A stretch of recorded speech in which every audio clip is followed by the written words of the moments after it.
thing that's cool about that is what you should be doing, right? When you go out in your peers, you should be not subjugating your individuality to your peers, because that's not exactly right. That's kind of based on an inhibition model. You know, you've got aggression, you've got bad habits, they have to be inhibited. You learn that by interacting with your peers. It's not the right model. Piaget, that's a Freudian model. Piaget was correct about that. He basically pointed out that what should happen is, let's say with your aggression, and hopefully you have some, is that it gets socialized. And so you learn how to play games, but you don't drop your drive to win. You integrate that in the games. And so you try to win, you try to play hard, but if you're defeated or you hit something negative, you don't respond negatively, and you can keep that all bounded within being a good player, a fair player. And that means what's happened is you've learned how to play a game or a set of games that also includes the darker parts of you, and they actually become part of your force of character. It's way better if you can pull that off. And that's what you definitely want to do as an adult. Like, all you people are going to have to learn to negotiate on your own behalf, and that's really hard. It means that you have to know what you want, you have to be able to communicate it, and you have to be able to say no. And to say no, you have to be built on a solid foundation. You have to have options. So you got to remember that as you go through your life. Is like, if you don't have options, you can't negotiate with someone, and if you're not willing to use them, they win, period. Because if you're asking your boss for more money, say, the answer is no, because he doesn't have any spare money lying around that he can just give to you, and lots of other people are asking.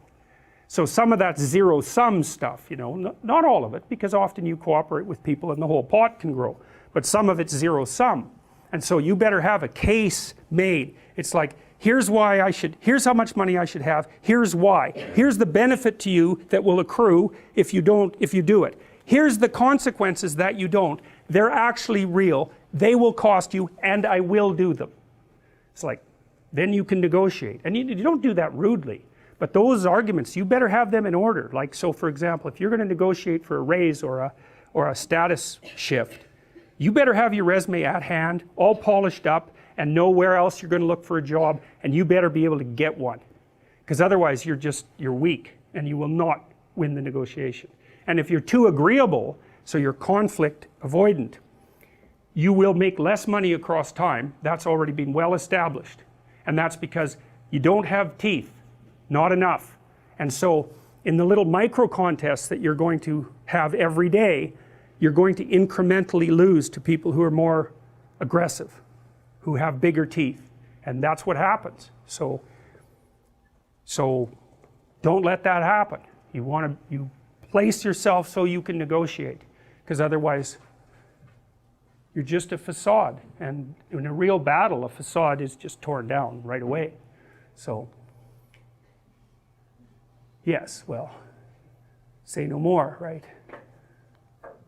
Well, the cricket, he's supposed to be helping the puppet out, but he overslept. It's like, that's just another indication that he's not everything he could be yet. And that's really, that took me a long time to puzzle out with regards to interpreting this movie. I could not figure out, all right, I told you this, if the bug is the person who opens the hero narrative and who can guide the transformations of time and who has the same initials as Jesus Christ, it's like, and is like knighted by nature herself, why is he such an idiot?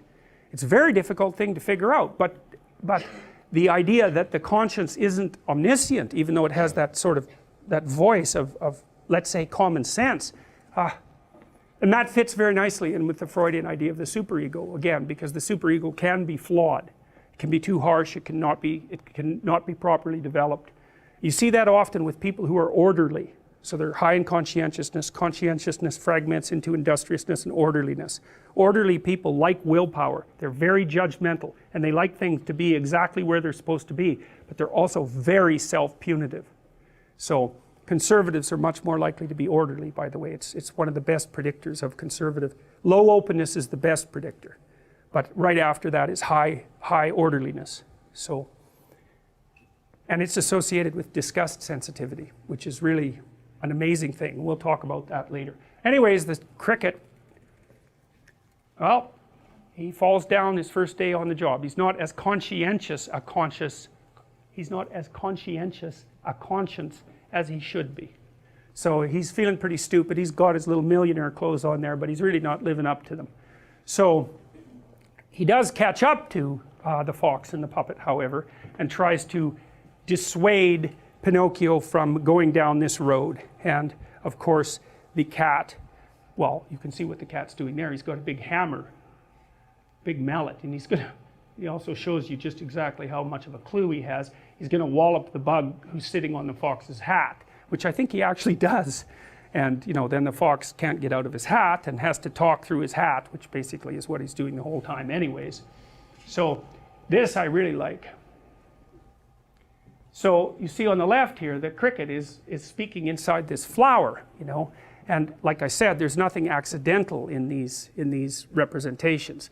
So these are artists who are coming up with these compositions, and their fantasy has a structure. And so the cricket is speaking out of this flower that has, well, you could think about it as, it has a sexualized element. So you could think about that as a phallic part of it, and that part of the feminine part of it. Well, they are flowers after all. They are the sex organs of plants. And that's very much the same over here, as this is the yoni and lingam. This is from Hindu cultures, and you see there's a snake wrapped around that, and so that's masculine and feminine with a snake wrapped around it, and that's a holy representation, a sacred representation, and it represents the deepest reality. That's one way of thinking about it, like chaos and order surrounded by the snake. It's exactly the same idea, and so the cricket speaks out of that.